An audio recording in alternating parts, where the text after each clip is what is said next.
everybody. It's me, Sean Zachary, with the National HBCU Auxiliary and Dance Directors Association, and this is our first mini cast. Yay! So we have a schedule of topics that we're going to cover for the rest of the summer. And we don't want these to be very long, drawn out podcast or anything of that nature. We want it to be informational. We want it to be impactful. We want it to be information that you can use. And we just want to we know everybody's busy this summer. So we want to go ahead and provide you guys with some information and let you get back, to whatever it is that you're doing right now. So I want to introduce who I have with me today. I've got also one of my board members from the association, Ms. Catherine Callahan. She's from Atlanta, Georgia, and she is the current director at Tri-Cities High School. And then also our special guest is Alex Scott. Now, Alex kind of belongs to me a little bit. She's a Legacy Fox, alumni Black Fox, and she was here when I got here. And so, we've had this long relationship over 10 years. Can you believe that we have been here 10 years? I know, right? Well, since she left me at Prairie View, she went on to Texas Southern University and got her degree and got her law degree.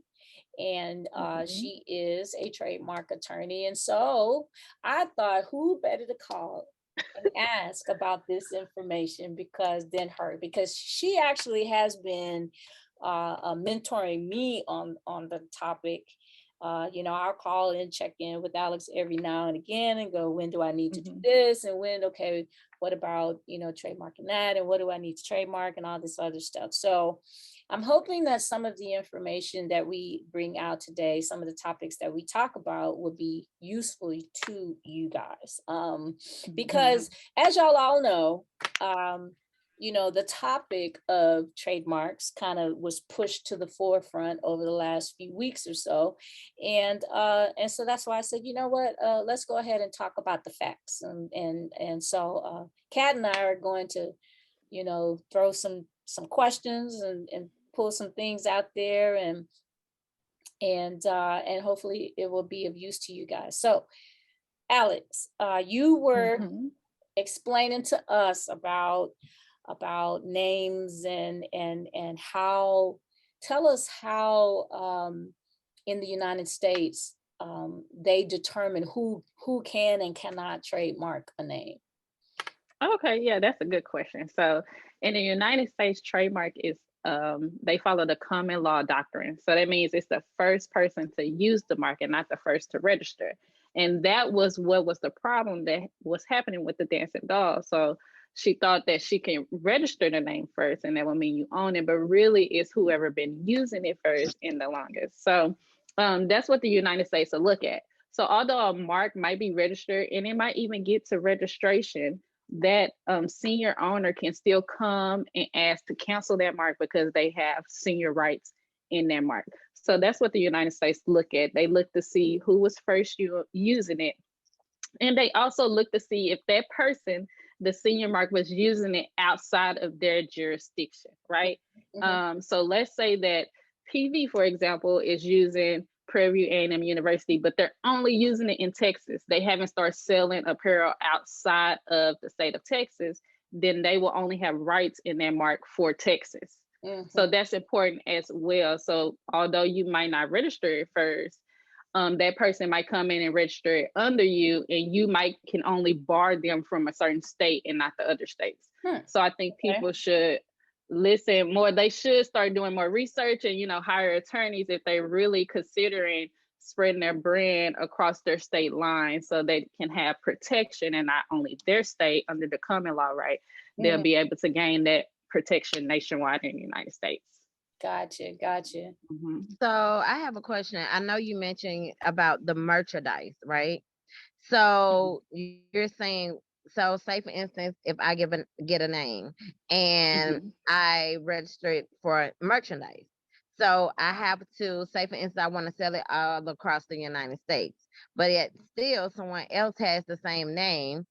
So does that mean that I can, I still have the rights within the state, or I can use it for all over the United States? Like, how does that part work as far as the merchandising of it? Okay, so that goes into different classes. So let's say that you do have a name and you're selling, we're going to use candles, for example.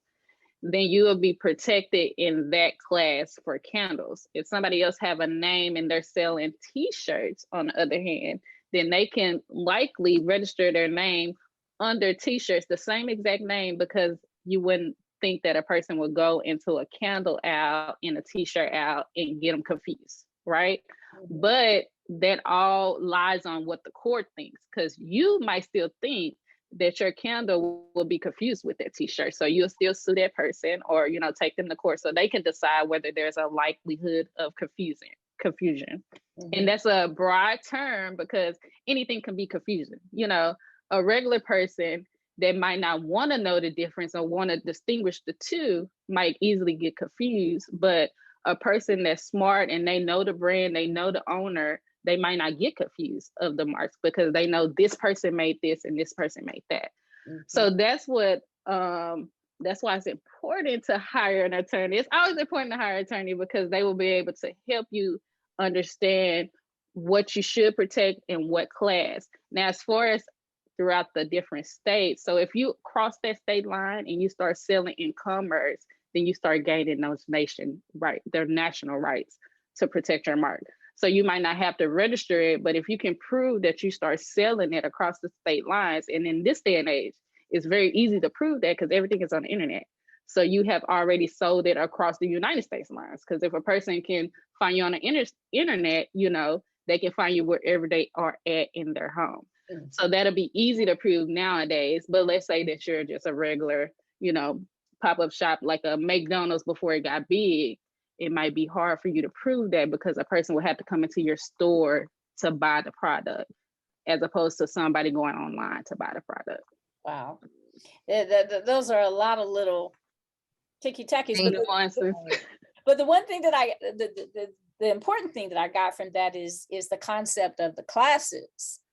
Because, you know, when I was out there looking at the different trademark applications, even with merchandising, I'm assuming they still had to say which class of merchandise. They couldn't just go out there and put broad like merchandise. They had to go out there and specify what what do I think I'm going to sell with this. So what about the performance or the, you know, it as it applies to us performing, you know, and the names that we use as we are performing, and can I perform under a name that's trademarked by someone else?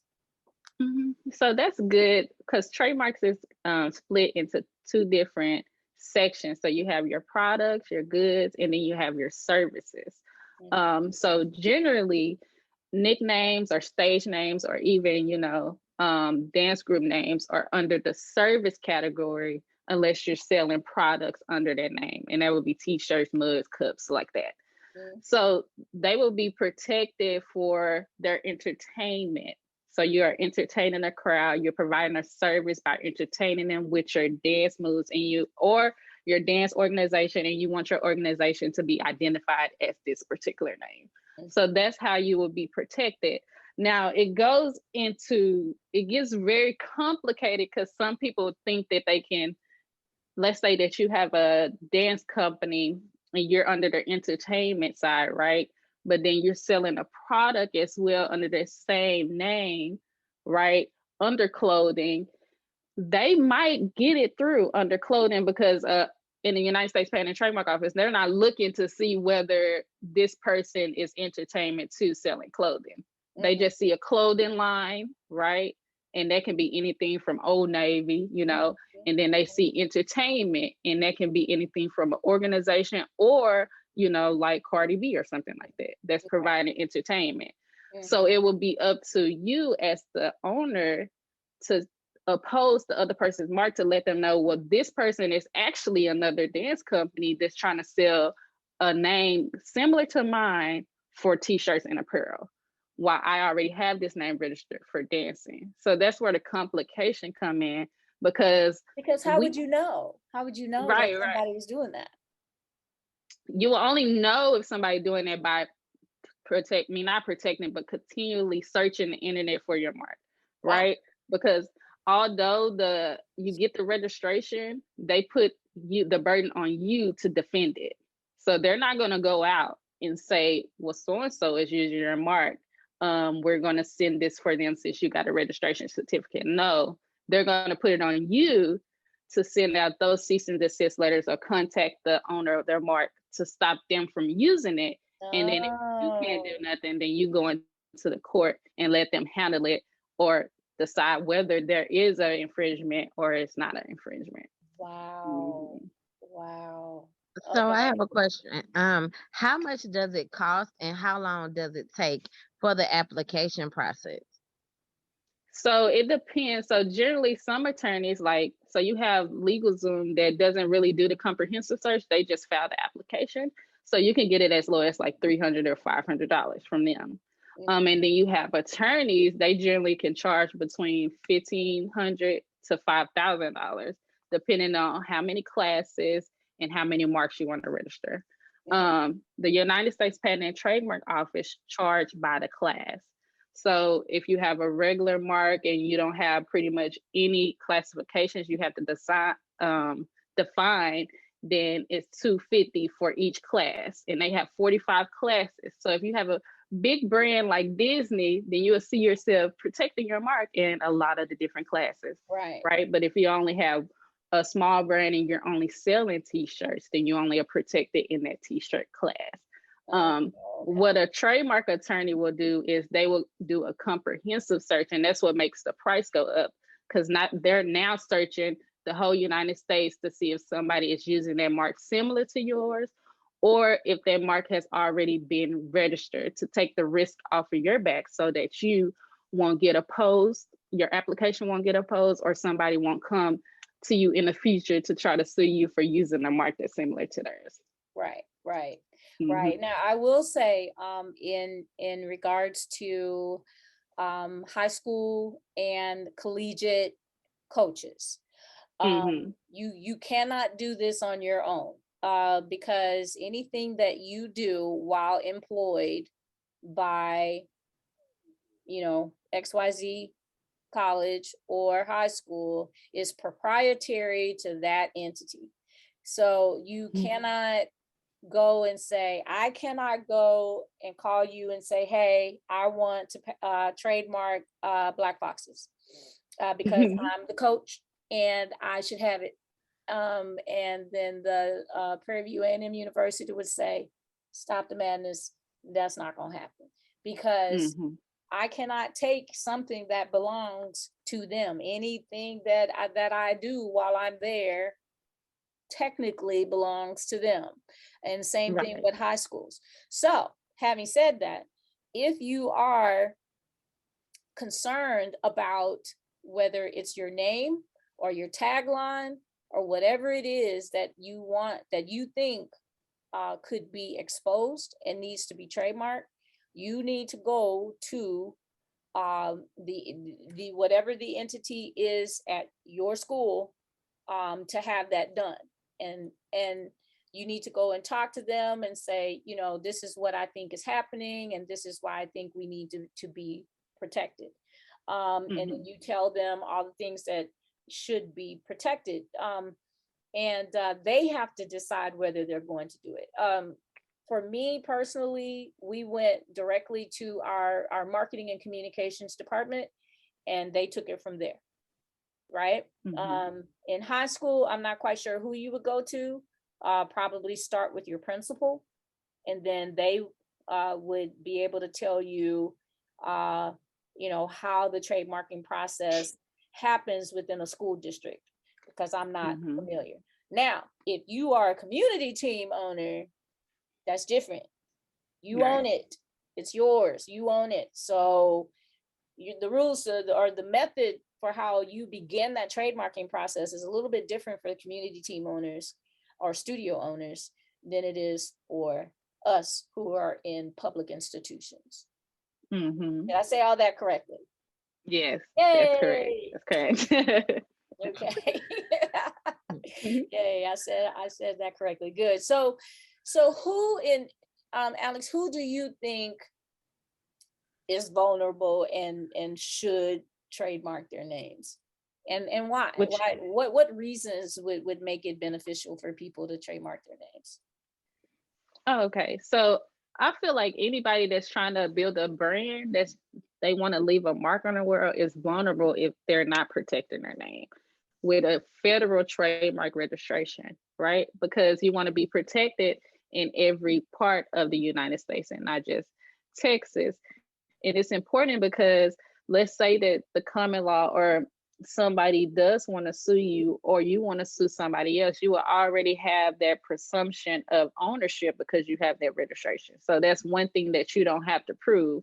You will already have proof that you were using this trademark at this date. Now the other party has to prove when they start using the trademark and at what date. And this also gives them, notice that you have been using this mark because they don't care that the other party didn't go search it for themselves. This is a public database that you can go search to see if anybody's mark has been registered or if an application has already been set in. And that's the United States Patent and Trademark Office.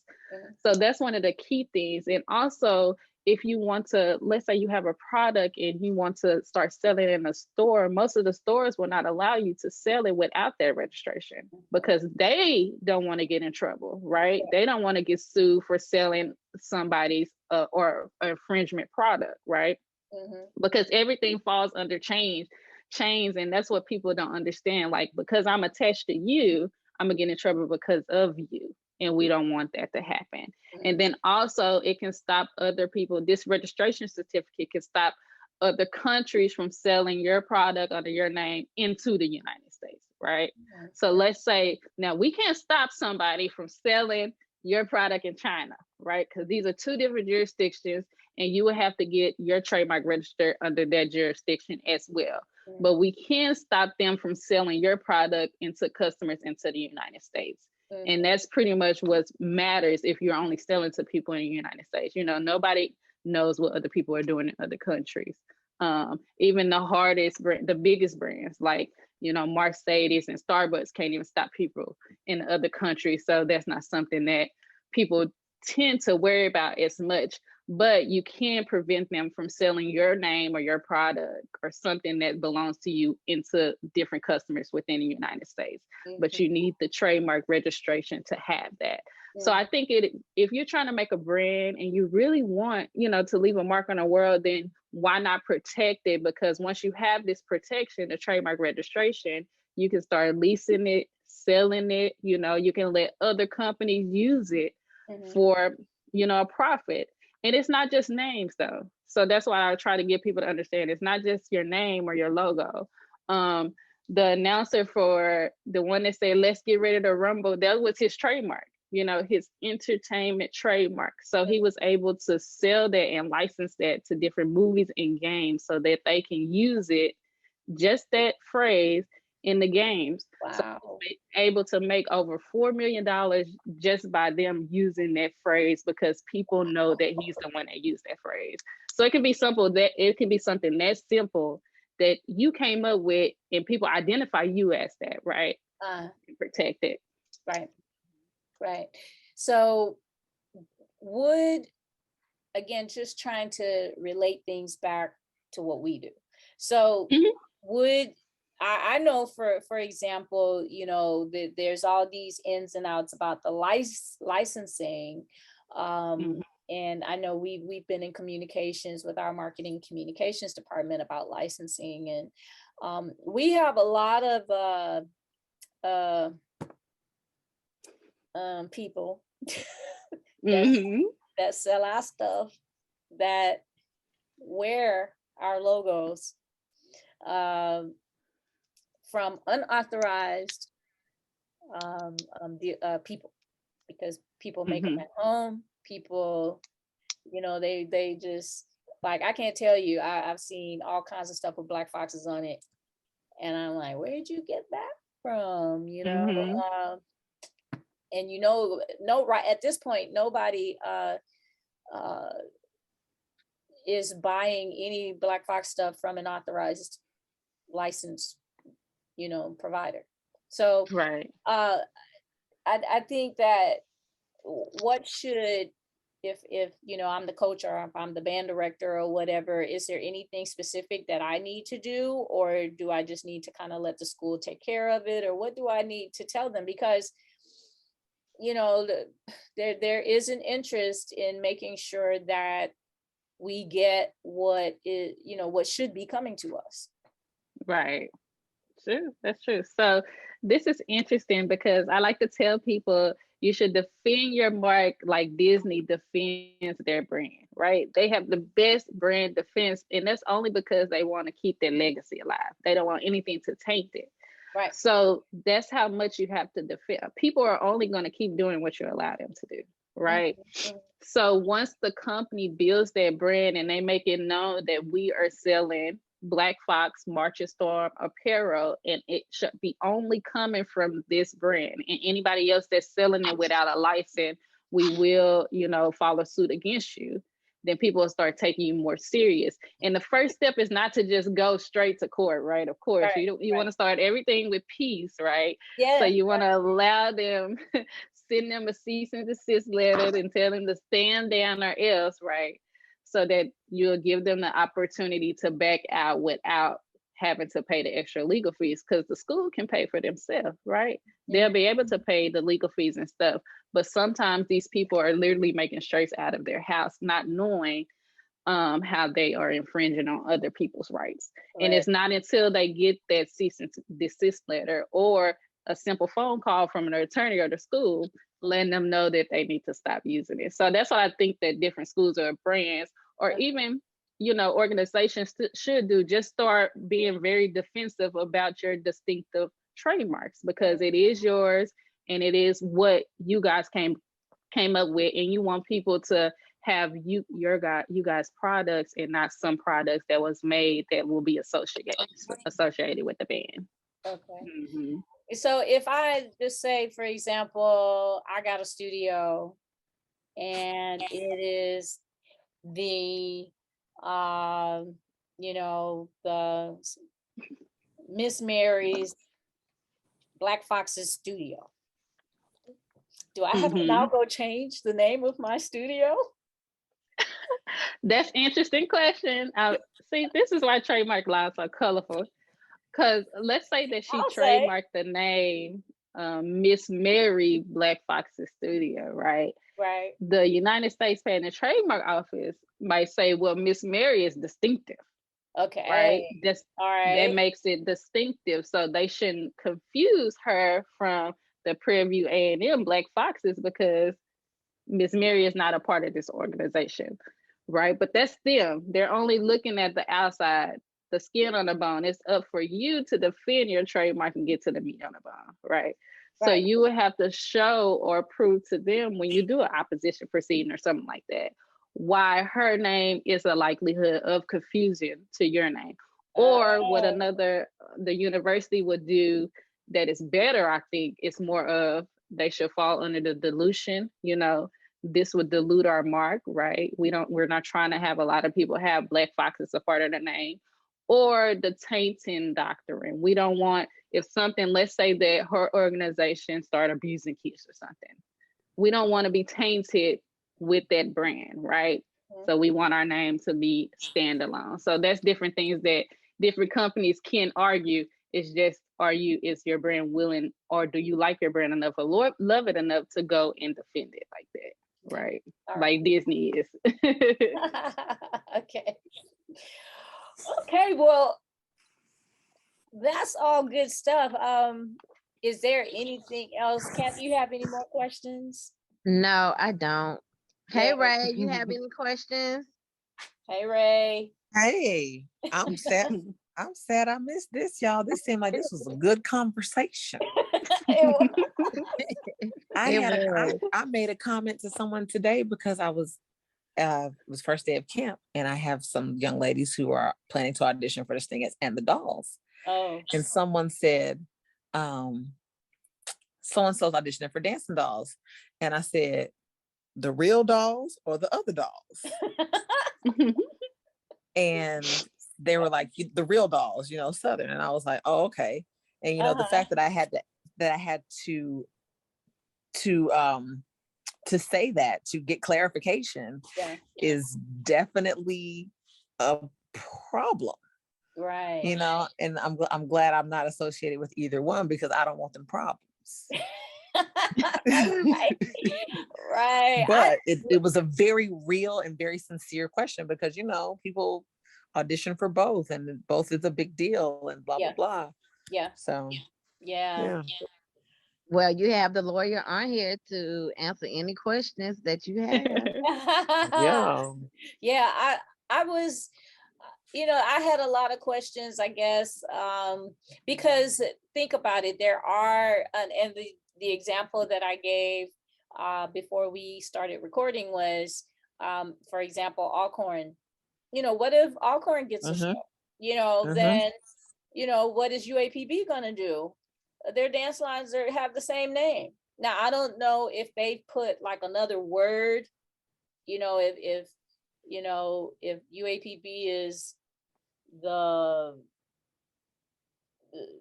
I can't even think of an example right now, but if they, if they put dynamic another Golden Girls, the dynamic Golden Girls, the flashy Golden Girls, or whatever, you know what I'm saying? Right. And so if they don't have to distinguish them, and I don't, and I think up to now, and like Alex, what you were saying earlier about social media and entertainment and how things have changed in regards. See, we didn't have to worry about this at first, because nobody was sniffing HBCUs at the time. Right. Nope. They weren't. Nobody cared. And so we didn't really have to worry about it. But now, social media and entertainment looks over no one. If it's somebody that they can get out there and use for advertising and marketing purposes, they're going to do it. And so now, as you can see, we kind of have to worry about these things. And so I don't know, how that scenario would play out. And we already know that from the dance world, there's a couple of words that are extremely popular: dolls, right, divas,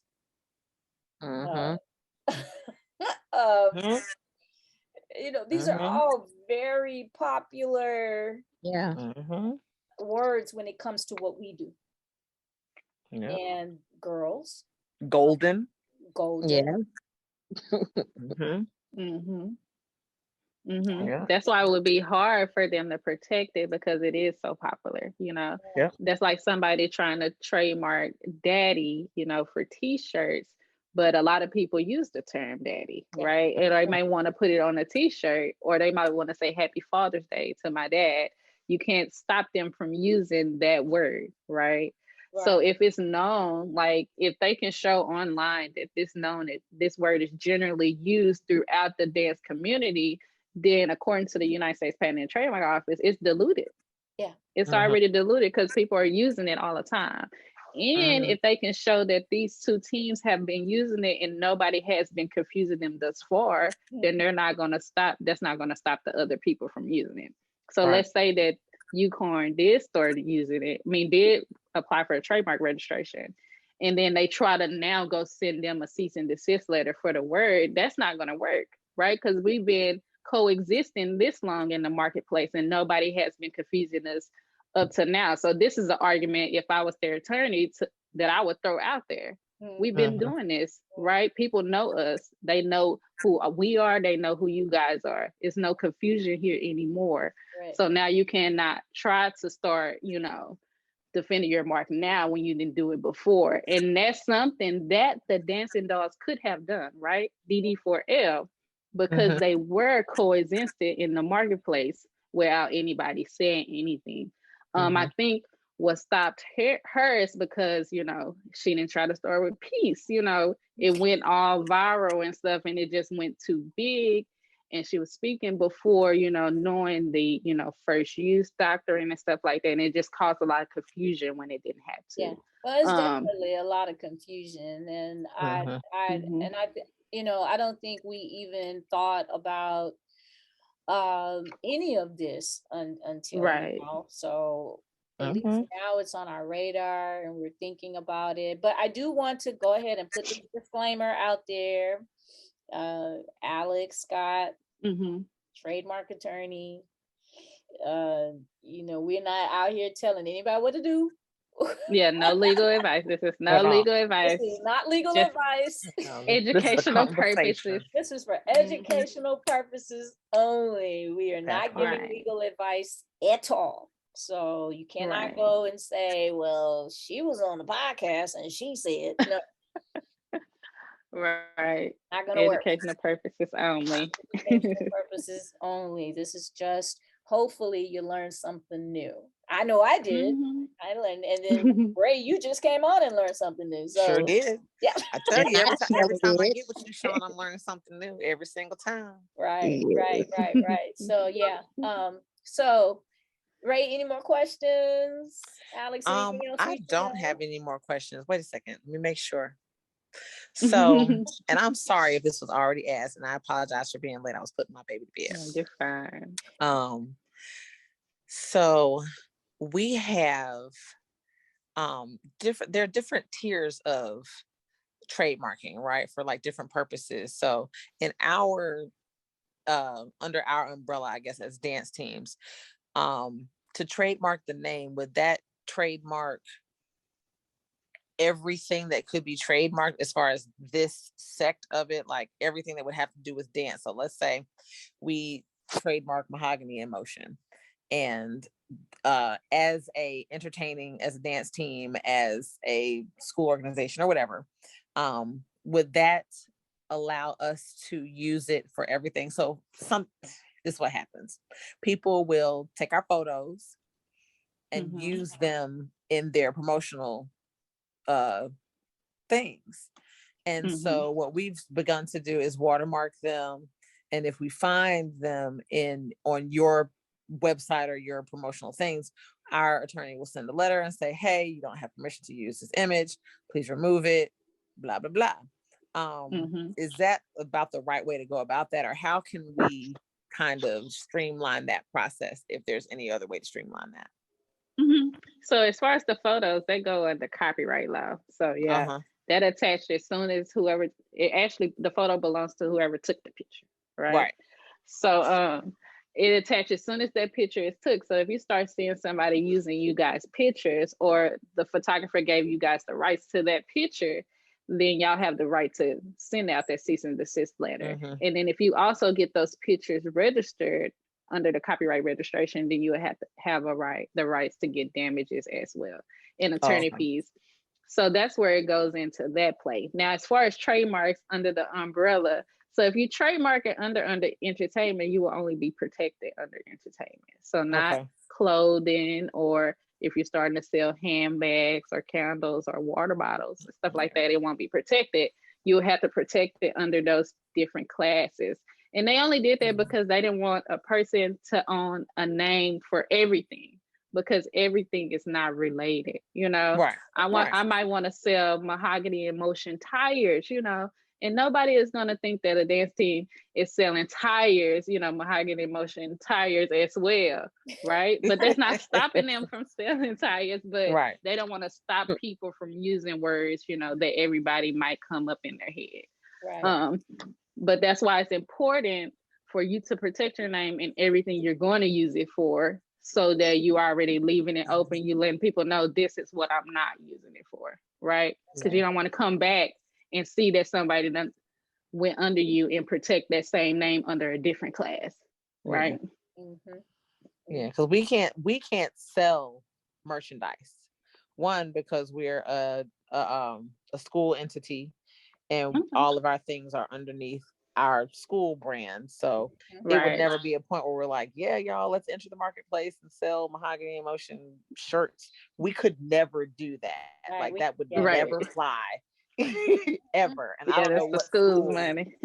that would ever take place at. You know, if you have something that says Mahogany Emotion, it's because it was issued to you by the school as a brand ambassador. It's never going to be for sale for anyone anywhere because you are that brand ambassador. So Right. Wow. Mm-hmm. Wow. Mm-hmm. It'll go into like how the school let people license come on a yard to sell like D9 stuff and exactly. like that. That's how it would have to go. So if a person, this goes back to Ms. Shern's question, if a person does want to sell Black Fox stuff or March of Storm stuff, then they need to go through the school to get their license Yeah. so that the school will be getting something in return. And you know that the licenses are not that expensive. They're not. Not at PV. They're not that expensive. And I think a lot of people think that they are expensive, but they're not. Not, you know, not if you're a legit business person. Yeah. Right. And that's good to know Yeah. so that people can know to do that. But the school, yeah, it's time for them to start sending out that cease and desist letters because the big schools have already started doing it. Like University of Texas, you know, people are serious about their mascots. And I understand because I have mascots for my law firm. So people are very serious about their mascots and their names. And high schools, you know, so high schools, they just try to be like the bigger people. You know, they make a mascot like a college, not knowing that you're infringing on this college trademark, right? So That now happened these to my school. colleges, Yeah. That's exactly what happened That's to how us. it is. We were Really? I teach at Westlake High School. And I don't know if it was 5 or 6 years ago now, but we were using something that was very similar to the Detroit Lions logo. And we had to change everything. Yeah. All the way down to the logo on our football field in the turf. Wow. Had to come up with a whole new everything. I mean, we got new turf after it. But every piece of everything, I mean, down to the letterhead, down to the graphics that were up in the hallway, everything had to change. We had to come up with a whole new logo. And it was interesting because I said, well, how long have we been using this logo and why did y'all think that it was okay to use this logo in this way? But then again, back to what you said, Sean, social media has just made everything so much more accessible. That you know, 20 years ago it didn't matter because the Detroit Lions not checking for a high school in South Fulton, Atlanta, Georgia. They're not. Right. But now, you know, a few state championship rings later. Yeah. And now we're on your on your radar. Yeah. Yeah.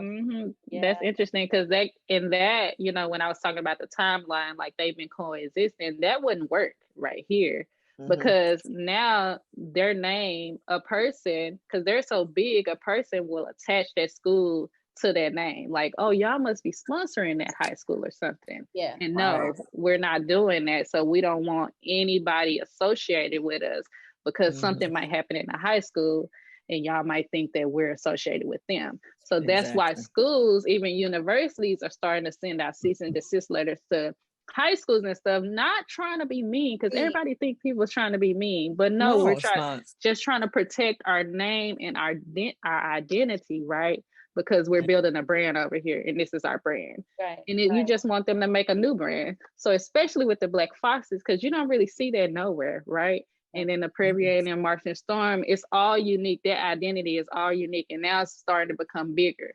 So it's important to start sending out those letters left and right, just because you want to defend your mark, not because I don't want you to have a great brand as well. I just want to show you how important my brand is to me, and you can maybe make something that's important to you, and, you know, build it from there.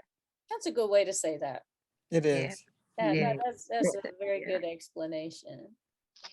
Well, Alex, I really appreciate you taking the time to sit and talk with us today. And you know, this will not be the last time you hear from me. I know. But I know there might be others out there who want to reach out to you for consultation. So how can they get a hold of you?